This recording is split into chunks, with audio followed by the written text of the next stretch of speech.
How are you, Catherine? I'll be right back. I have to step away.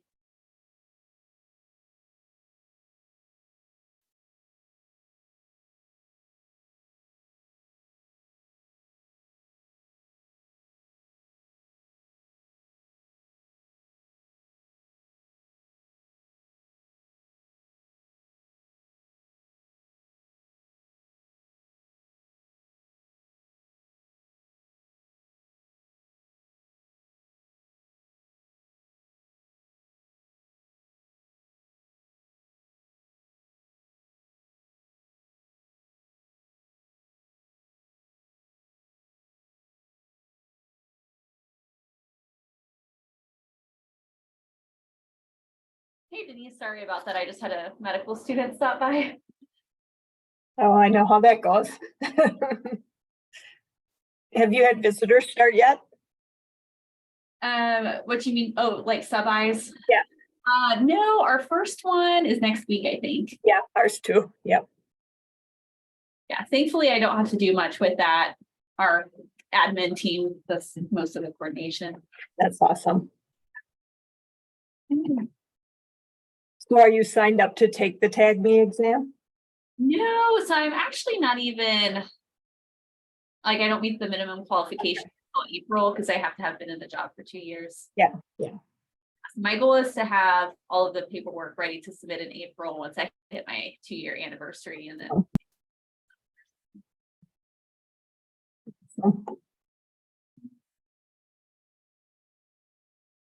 Are you the one presenting today? I am presenting today. Luckily, I had some slides already made, so I just kind of went through them and did some updates. And it was actually harder in making the slides because I wasn't sure like if anything had changed in the study guide, and it wasn't really easy to find out if stuff had changed. So I was like, oh boy, some of this stuff I assume is still the same. And I don't think it matters because it's not like anybody's going to like retain the actual content anyway. Right. Yeah, I haven't printed out the big book yet, and someone told me wait to print it off for that exact reason. It's because you never know when a change is going to happen and you don't want to have to print off like 100 pages again. Right. Yep. Yeah. And I thought it would be easy to just kind of do a control find and find like what needed changing. And oh no, it didn't. It was not like that. I'm glad I printed the thing out and actually had it as a piece of paper. Did you go to a specific location to take the test, or were you able to do it remotely from your office? Yeah, so I've taken the test 3 times. The first time I took it, which was probably, oh my gosh, I don't know, 15 years ago or more, I actually had to drive to Rochester, Minnesota. So that was like 2.5, 3 hours or something. That was fine. But now knowing we know and how we do things now, it's like you think about it and you're like, really? Like at a drive there to take the silly exam on a piece of paper. And then the second one, I was able to take in my office, but somebody who was TAGME certified had to proctor me, like in person. And then this last one I took in my office, which is like this. And I probably wouldn't do that again because you like have to, everything has to be cleared out. Oh, right. So, and I was using my great big monitor, and you have to like actually have a camera so that you can like show them under your desk and everything. So that was really hard. Like it was ridiculous with this giant monitor, like trying to put it under my desk without like pulling the Right. connections out. It was so silly. So if I did it again, I would probably do it on a laptop. So I had like more space around me to have my like printed booklet, because at one point, like my desk is kind of L-shaped. At one point, I think I did this where I looked over and I think my head came out of the screen, and the proctor was like, "Where are you? What are you doing? Where are you?" And it, of course, you're just like, "Oh gosh, I'm so sorry. Oh my gosh." And get back into the screen. And so that was not ideal either. Well, that's all helpful advice. Yeah.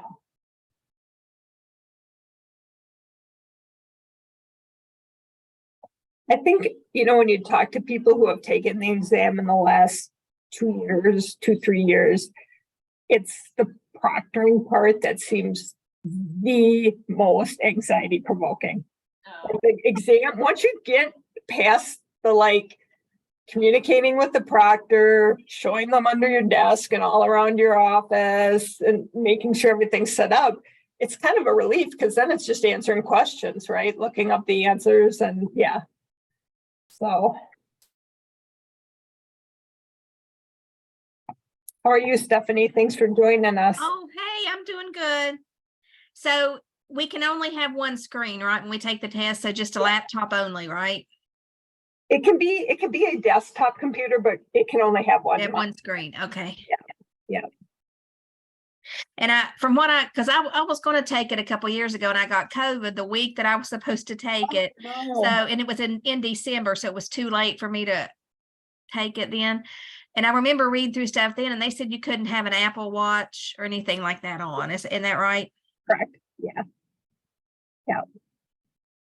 Yeah, I don't even know what I did with all of my stuff. I think I just put, well,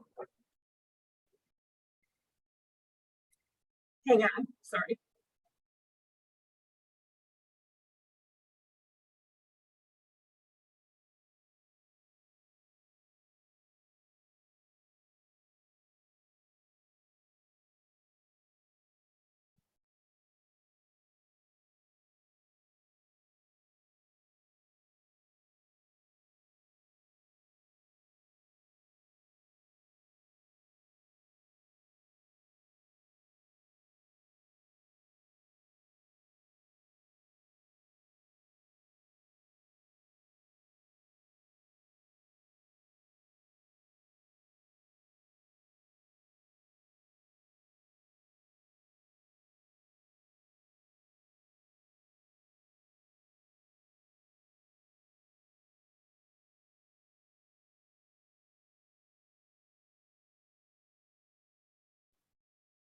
That was Susan who did not have the link. So now I'm worried that others do not have the link, but I don't see any other emails from anybody. So I'm just going to open my email on my other screen just in case I can send. I made it.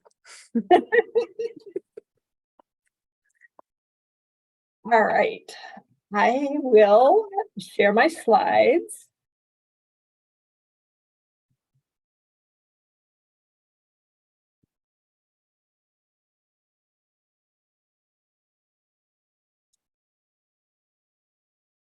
Okay.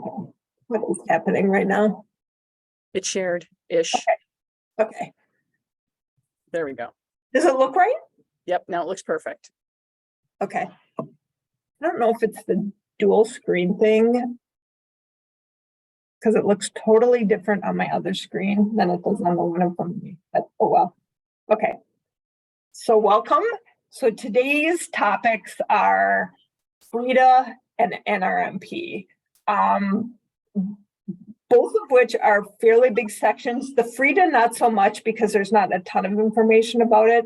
The NRMP section is a big section. I thought we would start out because we are kind of in that time period when we're all making updates to the GME census track to talk about that a little bit too.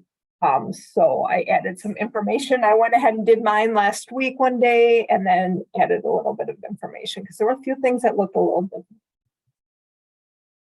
All right, so GME Track is a resident database and tracking system that was introduced in 2000 to assist GME administrators and program directors in the collection and management of GME data.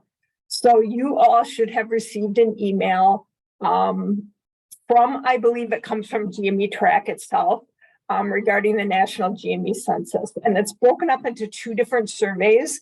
And so the program survey, which is just like it says, information about your program, is due July 14th, so coming up soon. And then there's another survey, which is a resident survey that asks questions specifically about each of the residents in your program. And that's due September 29th. All right, so according to the information in the TAGME study guide and on the GME track website, the benefits of it are to provide access to biographical and training information for trainees or students who are interested in your program. Allows people the ability to view and print resident info and program rosters. And I think that probably means us. I wouldn't use it for that personally, but it's there and you're able to. Med schools can view and download their graduates' GME data. It's used by the AAMC and AMA to provide med students, residents, and academic medicine community with information about specific programs through their online search tools. So FREIDA is one of the databases. There's an AMA residency and fellowship database and the AAMC's Residency Explorer. I'm not 100% sure if I've ever used the Residency Explorer, but you can certainly go on the AAMC website to look and see what's listed there for your residency program. All right, so we'll do a question to start. No, we can't do a question because we see your next animation. Okay. So we can see the answers. All right.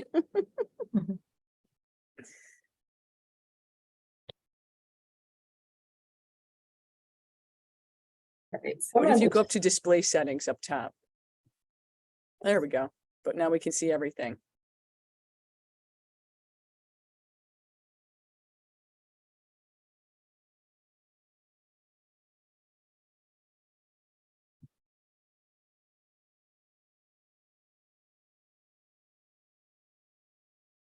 are you still seeing the? We're still seeing all the slides Yeah. on the left. Yeah.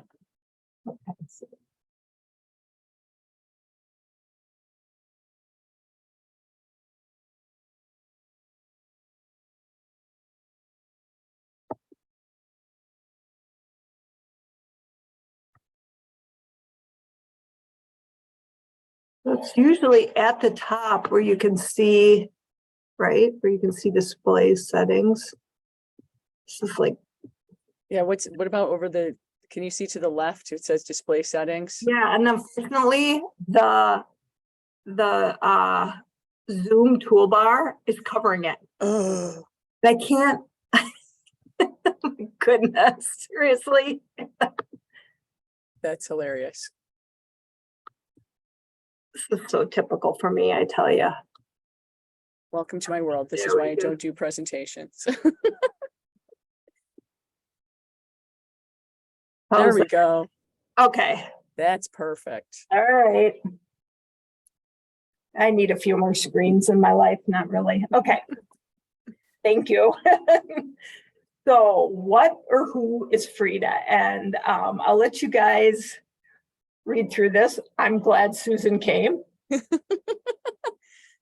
So we all know it's not C.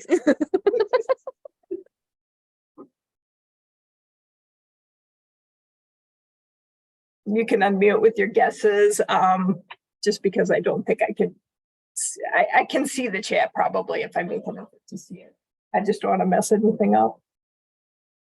Well, I did see the answers. Okay, You can pretend like this is just coming out of my brain.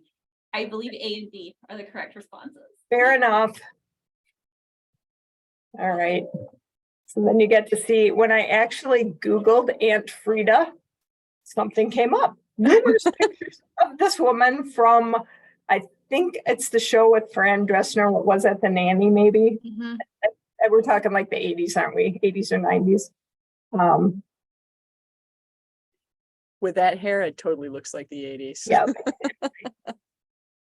Yeah, so A is the acronym for FREIDA, and D is what it is. So I always find this a little bit confusing because it's the AMA Residency and Fellowship Database, but FREIDA, like, also is the name of it, the Electronic Interactive Database Access. I suspect because FREIDA has been around a long, long time, I can remember having to do this like for decades. That was probably one of the first acronyms that was used. All right.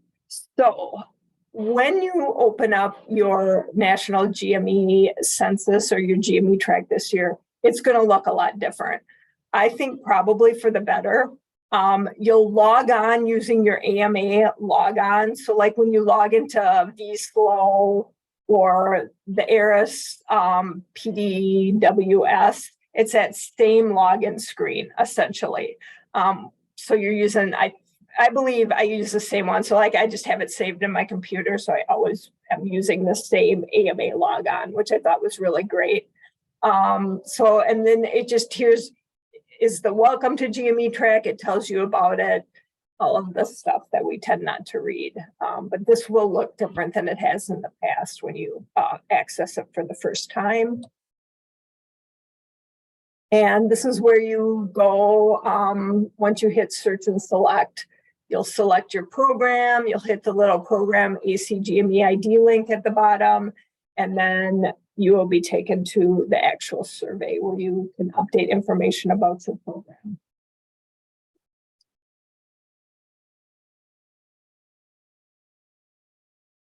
All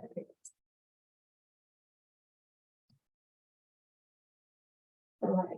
So the National GME Census includes questions that may be institution or program specific, and it includes questions related to all of these things. So your open future positions, not only for this upcoming interview year, but also the next upcoming interview year. And so I just kind of guesstimated with my dates because it will say, like, when is the last date that you accept applications? I just put the end of September. I mean, I think all programs really want people to get all of their stuff in when ARIS opens for us. But every year that date kind of changes. So I just put for both of those dates, the last day in September. You'll have to put the number of positions that are approved for 23-24. And then you will have, you have positions in the NRMP match. Obviously for urology, we'll answer no for that one.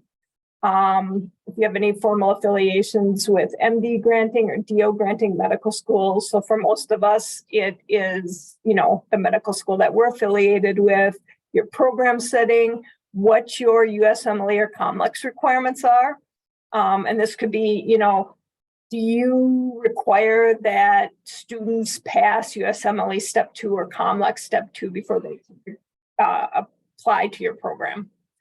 The visa your program accepts, the programs you offer to your resident, and this is a whole list of check boxes. The stuff that I have here in red where it says this is program or institution specific, our institution, our GME office actually provides us every year a list of how to answer the questions that are institution specific.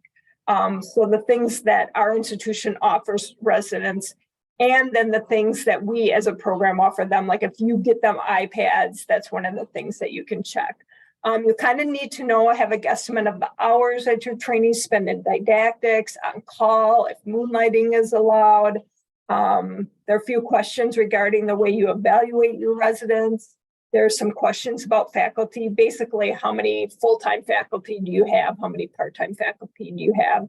And then a list about your resident benefits, their annual compensation amount. So it's always kind of good to go into this, having your stipend levels handy so you're not digging around for it. And then at the very end is just some program contact information. It's all pre-populated from what was there last year, which is super helpful. So there was not a ton that I had to change actually when I was in there. It did not take the time. All right, so back to some more questions about FREIDA. Which one of these statements is false?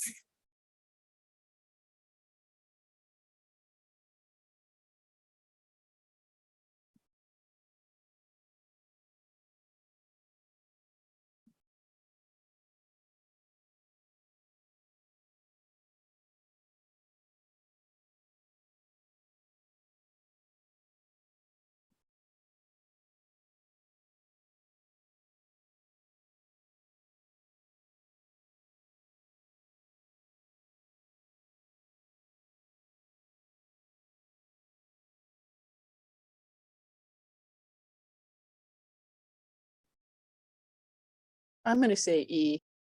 This is hard because I have to admit, I put this together and I'm not sure I know the answer to this. Any Let's other do- guesses? I was gonna say C or E. I'm not Okay. sure. It may be a little bit of a trick question. I don't think it's a trick question. I think it's just a hard one. And it would require you to have to do a lot of kind of reading through that part of the study guide. But it is C. So all programs and Good FREIDA job, Steph. yeah, good job.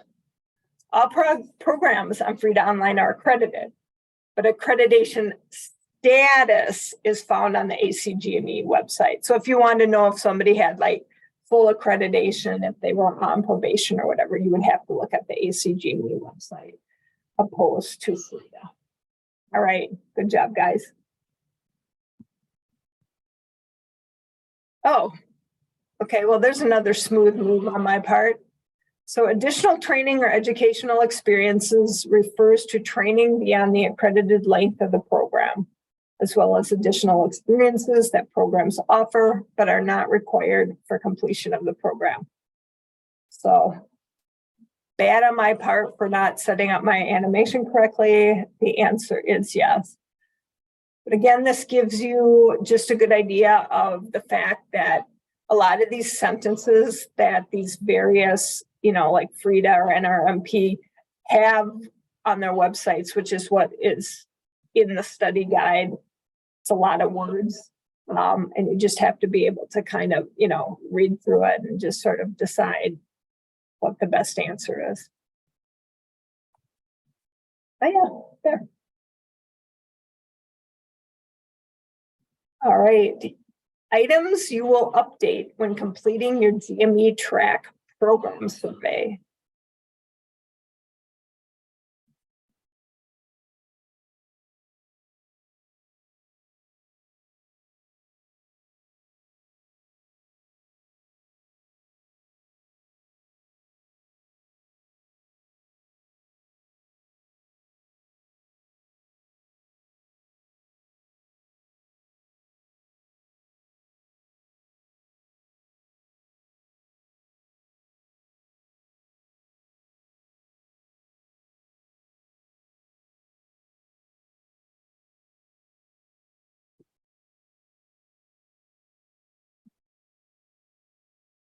I'm going to go with F. Anyone else? I've done my survey and I was thinking there was something on it about whether we interview, like our method for interviewing, if we do Zoom versus in person, but if that's the case, I would say all of the above, but again, I'm guessing. You're right, Stephanie. You're right about it. There was a question about video conferencing and interviewing that way. Yeah, okay, but that's C.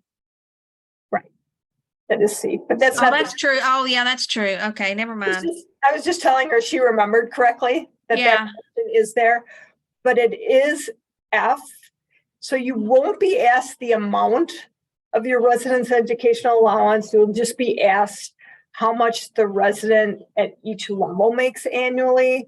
And then attached to that is like how many vacation days they get a year and how many sick days they get a year.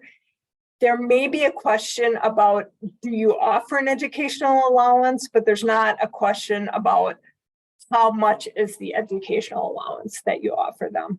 Tricky, Denise. Very That's right. tricky. That was tricky as well. But Stephanie, you were 100% right and you remembered. I was just reading my letters wrong. That's all.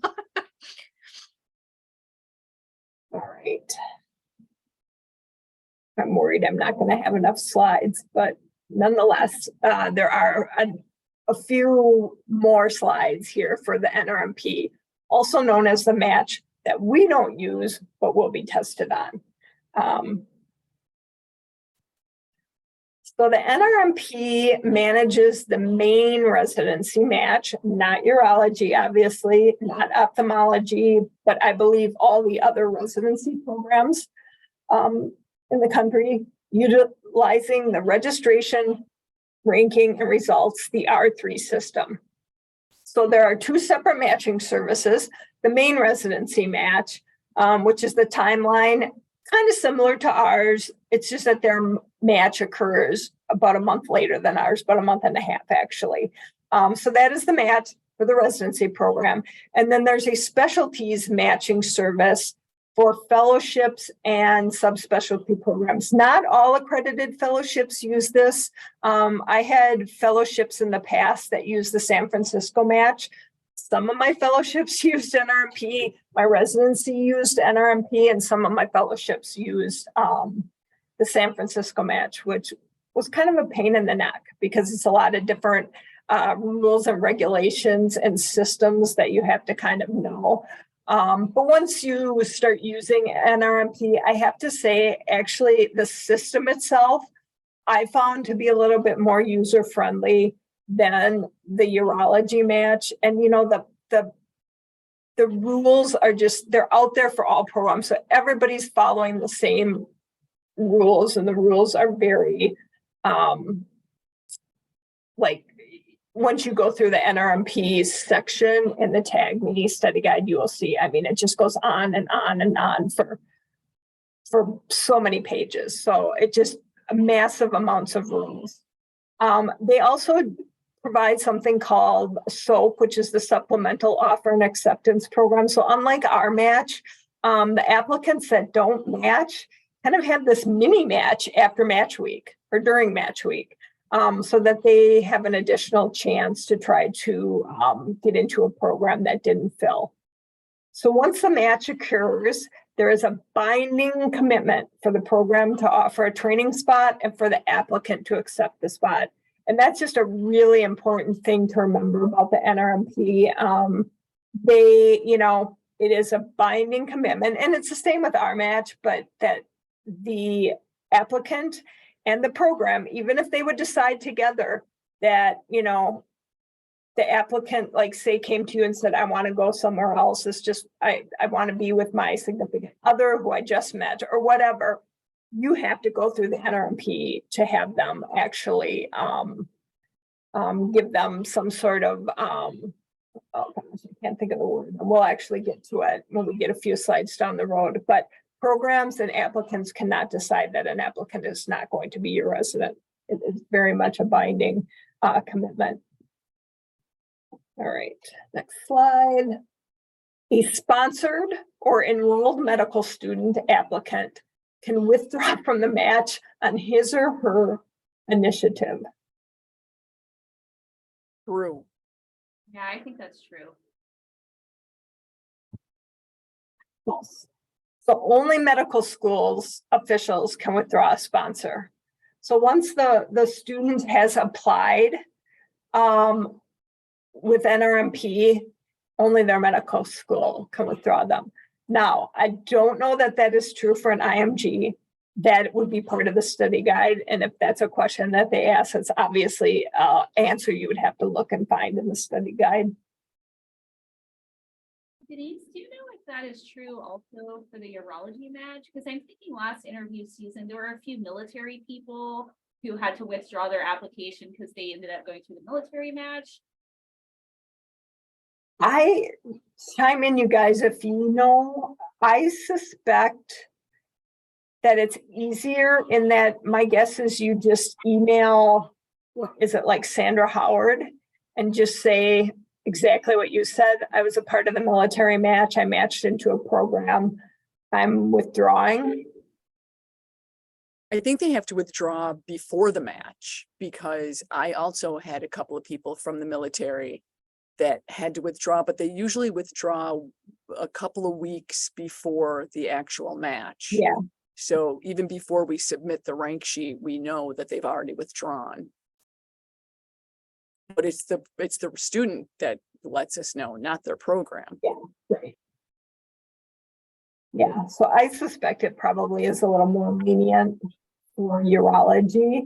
And I don't know if you guys have ever like gone in to add somebody to your rank list and you can't find them because they have withdrawn, but they didn't tell you that they withdrew. I actually had people that I didn't have on the list, but they forgot to put themselves on the list. Yeah, that's so bad. you don't want to miss it. I always tell our medical students, you have to apply for the AUA match. You do not want to miss it. You do not want to miss that deadline. And the same with the NRMP, you know, because you just aren't going to be, you aren't going to be a choice for anybody to put on their rank list if you haven't registered. Okay, a student who has accepted an offer through SOAP may, which of these things may they do?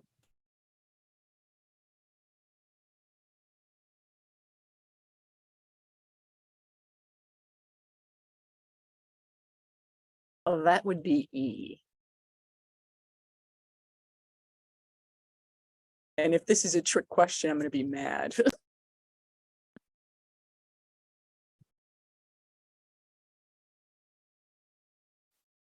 Is everyone in agreement? Yeah, none of the above, I would think. Yeah.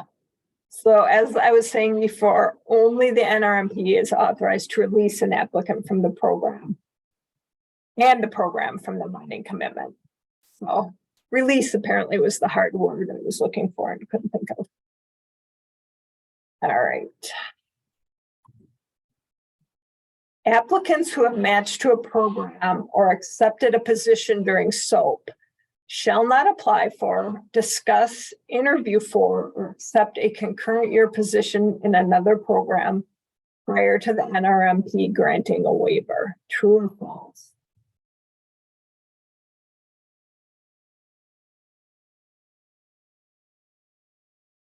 I'm going to say true. True. Exactly. So this actually happened to me probably a decade or so ago, and we actually got a match violation, an NRMP match violation. So somebody who came and applied for a PG2 program or a PG2 position in our anesthesia program,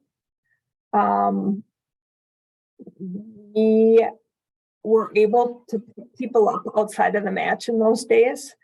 But we did not look to see if this person had matched to something else. They were currently they were finishing up a medicine residency, and then they were going to join us as a PG2 anesthesia resident.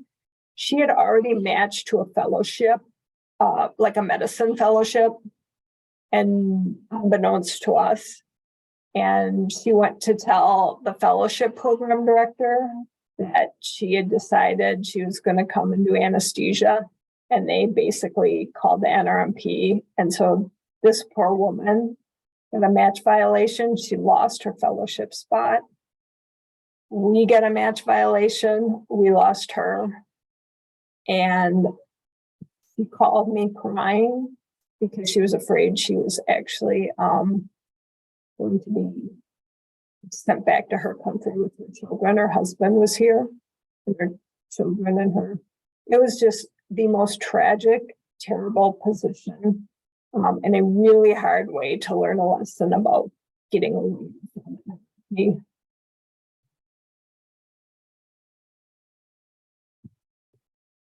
All right, a candidate who is currently a PGY1 would apply for which position?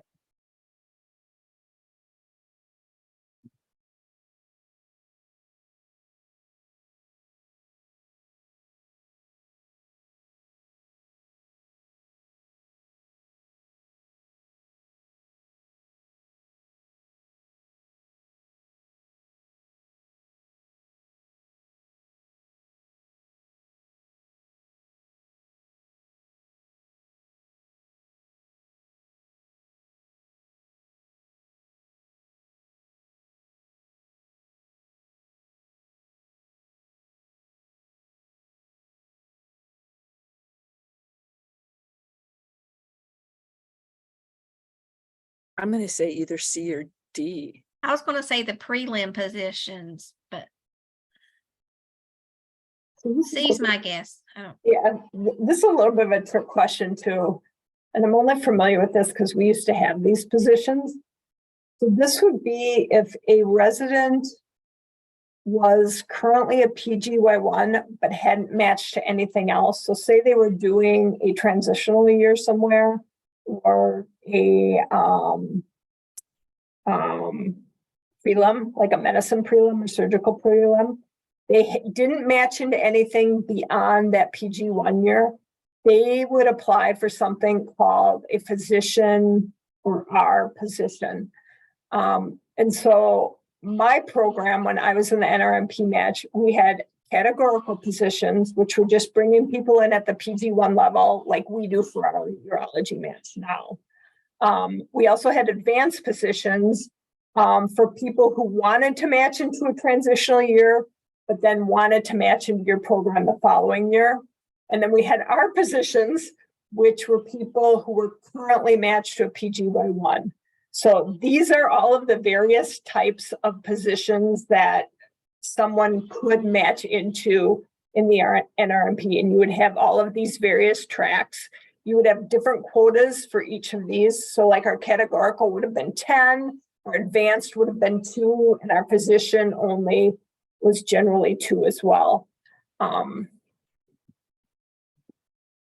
I'm glad we have just what we have now, which is just our categorical, bring them as a PGY1 and they're your residents for 5 years.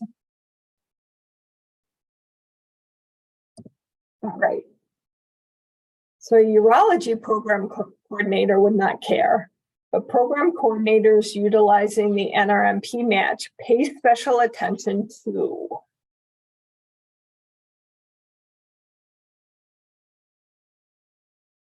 Yeah, definitely G. Yeah, all of the above. Good job, guys. That was fast. Yes. Yep. You want to make sure that your quota change deadline for sure you are not missing. All right. An independent applicant means an applicant who is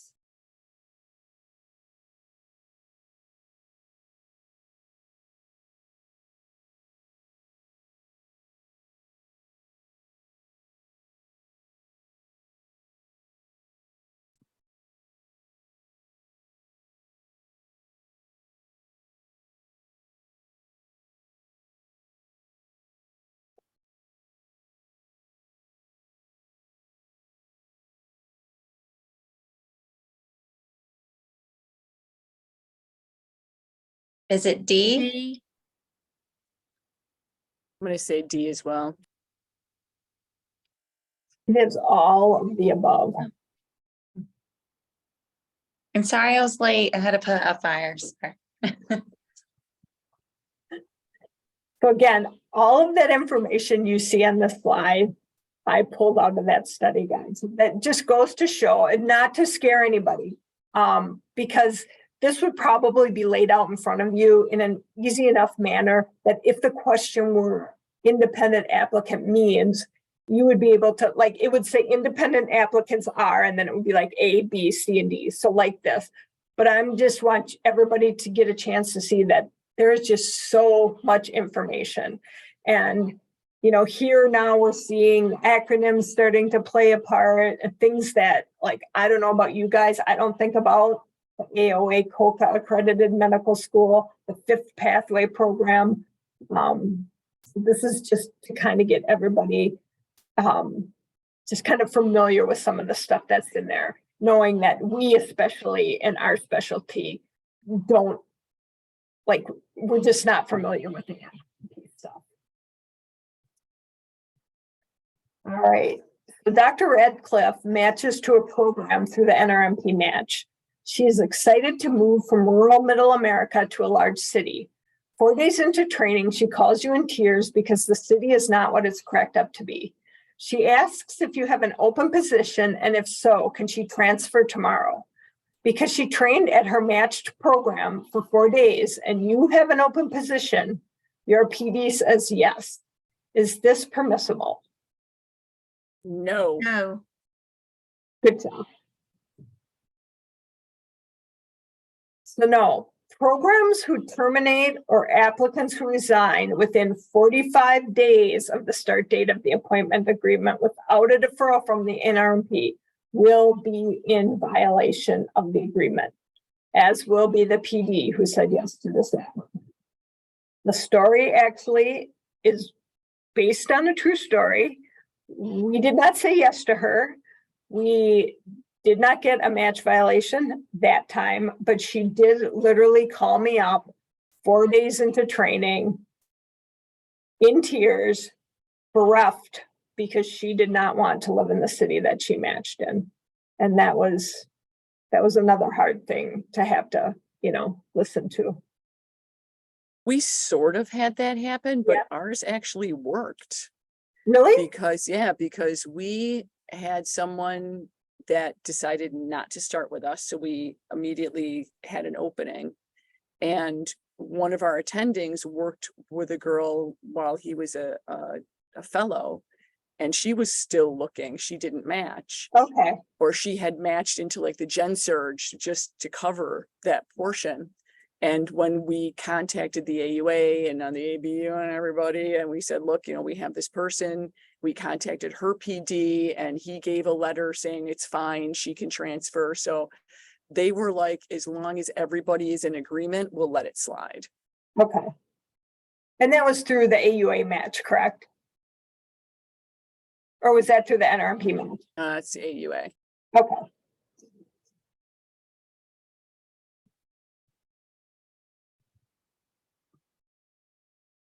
All right, unlike urology program coordinators and programs utilizing the NRMP match can certify rank order lists and SOAP preference lists in the R3 system. True or false?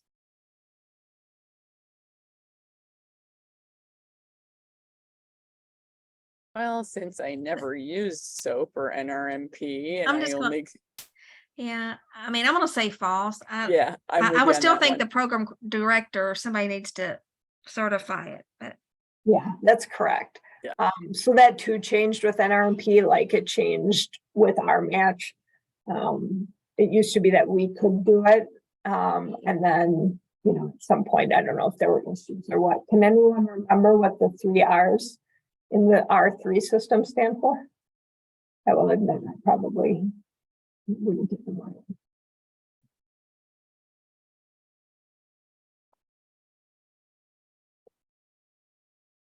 I'll probably guess one of them.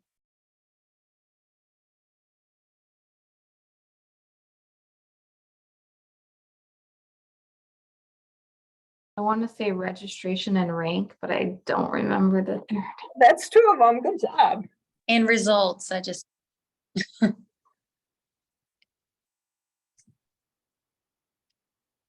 Is it results? Okay. Job. well done, Cody. Yes. I just found it in the book last minute. Cheater. All right. Which statement is true?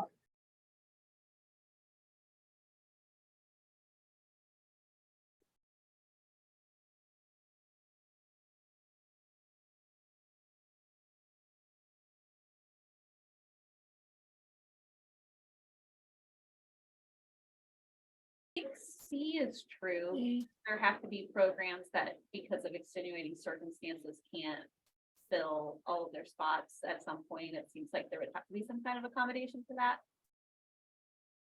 I'm Which going with one? that with C as well. You're saying C? C is in Charlie. Yeah, okay, sorry.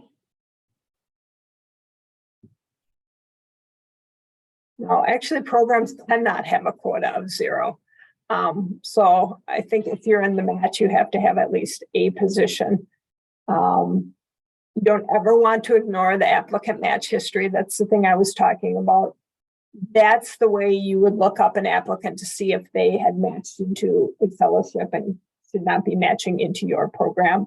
No waivers by anybody but the NRMP. And the NRMP actually has very strict rules and timelines. So basically, I believe on the Monday of match week, everybody being the applicants and the programs find out if they filled.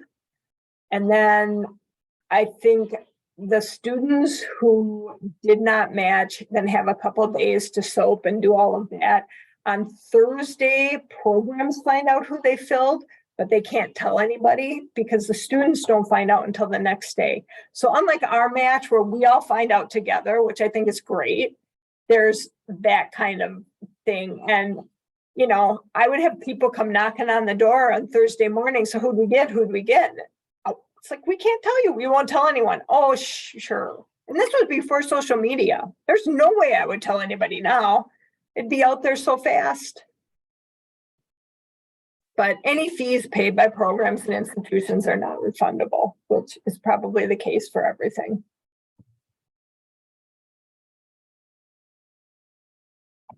All right. Programs are prohibited by the NRMP.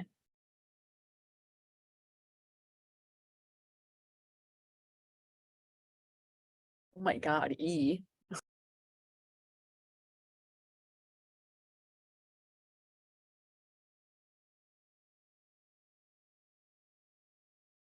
I would say all of the above.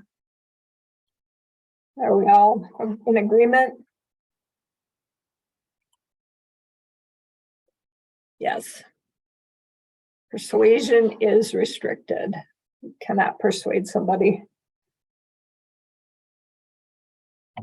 All right.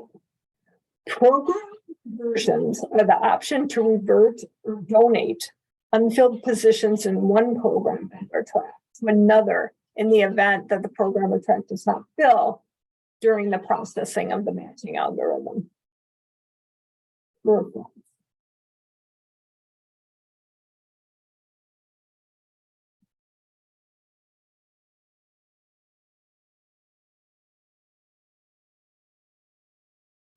I'm gonna say false, and it because the word donate seems too nice and too flexible. Exactly. I'm with you on that one.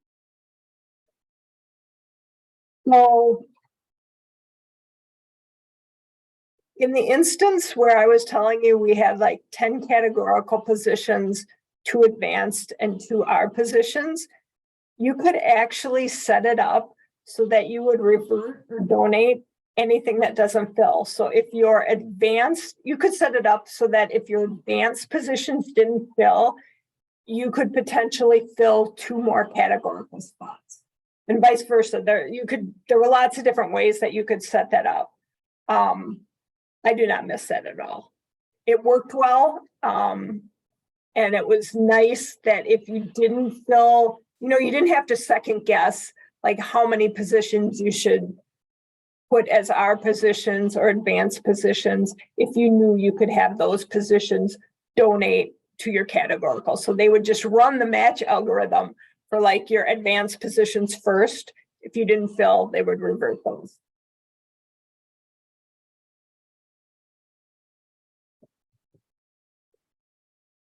The programs considering a waiver or deferral request.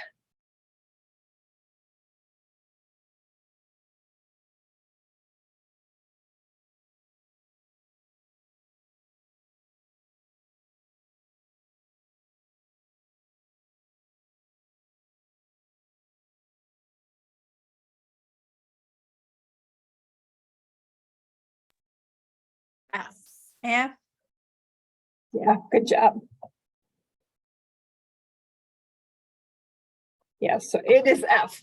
It's just my silly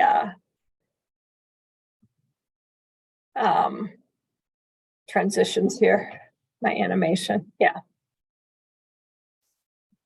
Adorable. All right. So take home points. So as we've seen from this, it's a ton of information. So memorizing the TAGME study guide is not possible or recommended. I mean, there's just no way I couldn't memorize the first page of it. Using the table of contents is key. And there's a table of contents for the study guide, but for many of the sections, there's also a table of content guide. So I actually used that quite a bit when I was putting stuff together for this talk. knowing where to find the information is essential for passing the exam. So not having it all memorized, but knowing where to find the information. Some sections are more dense and less familiar than others, such as the NRMP one. But there won't be more than a handful of questions. So really for each of the sections, you're talking probably less than 10 questions. In some of them, probably 3 questions. While you search for answers, you may actually learn something useful as well. So I have no doubt that everybody can pass this exam. It is an open book exam, but unlike this picture, stock photos are what they are, which is just stock photos. You cannot have a pen. You cannot have numerous books or papers or tablets or anything other than your study guide on your desk. You can have water if it's in a clear water bottle. So you have to peel off the wrapping or the label if it has a label on it. I'm going to end the slideshow and I am going to stop sharing. I have a question, Denise. Yes. So you can have the study guide open while you're doing the test. Are you able to modify it at all, like highlight or like sticky tab areas, or is that prohibited?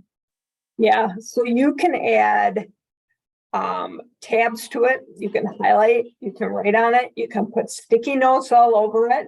You just can't write on it the day of the exam. But up until then, I had like tabs. I don't know that it's helped me at all, but I did have it all tabbed into each of the sections so that I could flip through it. And actually, for this exam, all of the questions are lumped together. So like the NRMP questions will all be lumped together. It isn't just random all over the board. That was so helpful. Like that, I did not expect that. And I was like, oh my gosh, what a win. That was, yeah. You know what? Someone in my GME institution just took it this past winter. She said she was able to do both the electronic and her paper. I thought that was interesting. That's awesome. Is the only way for the paper copy to print it yourself, or do they have an option where you can purchase it in like a book form? I don't think you can purchase it. I think you have to print it yourself. Yeah. Yeah, and I would say if you are computer savvy and like the technology part of all of this doesn't freak you out, that maybe using the electronic format would be better. I was Yeah, just, like the Control F functionality, keyword search. although I was telling these guys when I was making these slides and I had it open on my computer and I was doing the Control F, it was not nearly as functional as I thought it was going to be. Because I was looking things up that I had on the slides that I clearly took out of the study guide and it was not finding them. Like independent applicant was one of them. And I put in both words and it never did take me to that. And so that might just be me not utilizing that function correctly. But had I actually been in the exam and done that, I probably would have been really like nervous.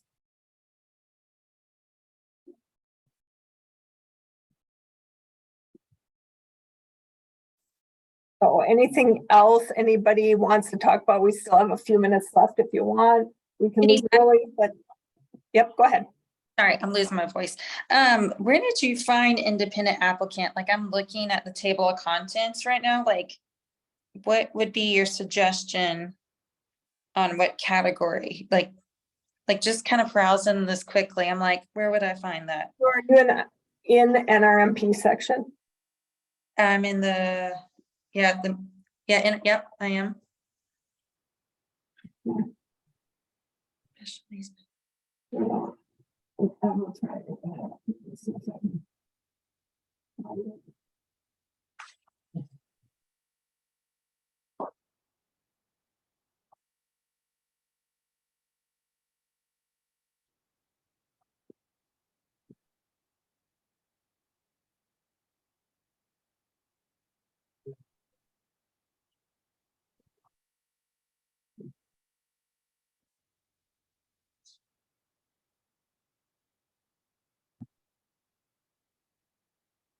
Okay, first I have to find where I actually saved this study guide.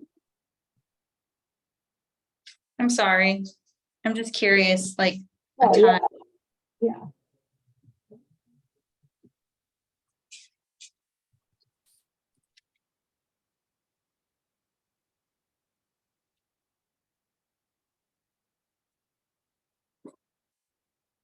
Oh my gosh, now I can't even find the study guide. I swear to God, I had it open when I made these. Email it later if you want. I'm just curious, like, also too, I'm skim reading, but I just don't see that. Okay. Well, I hope it wasn't something that I put in my slides and is not in here, because I did tell them, I will be completely honest, these were slides from last year. And I went back through and added some slides, but I also tried to make sure that everything was still accurate. I'd be surprised if like independent applicant wasn't still a thing.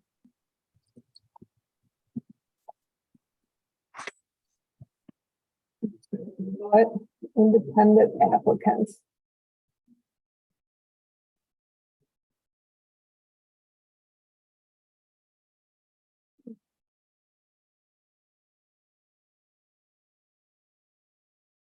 Well, it is on their website, so I'll go back and look and see if I can find it. Because I wouldn't have taken it off of their website, although I think that information in the study guide is from most of these, like I think the ECFMG section is from the ECFMG website. And the same with the FREIDA section is from the FREIDA website, because I think I went and actually Googled that one as well. Just because I was curious if there were any changes or whatever to be made. When we actually went through and did TAGME trunk updates. Okay.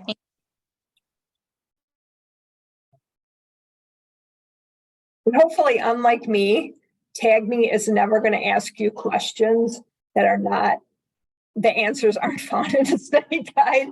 I mean, I have no doubt that any of the questions that they ask, the answers are going to be found in the study guide. Which is why I think it's, just really important to remember that it's not knowing the content, it's knowing kind of where the content is, how to best interpret the question that they're asking, and then, the possible answers.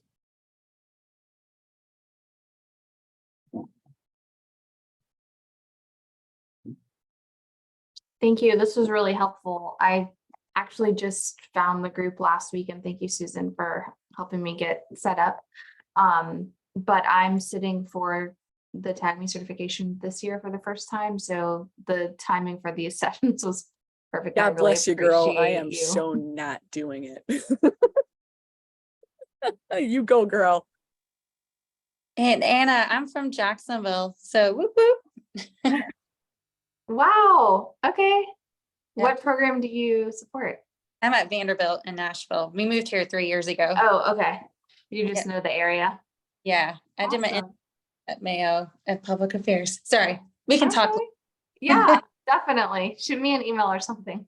Will do. Nice to meet you. Nice to meet you.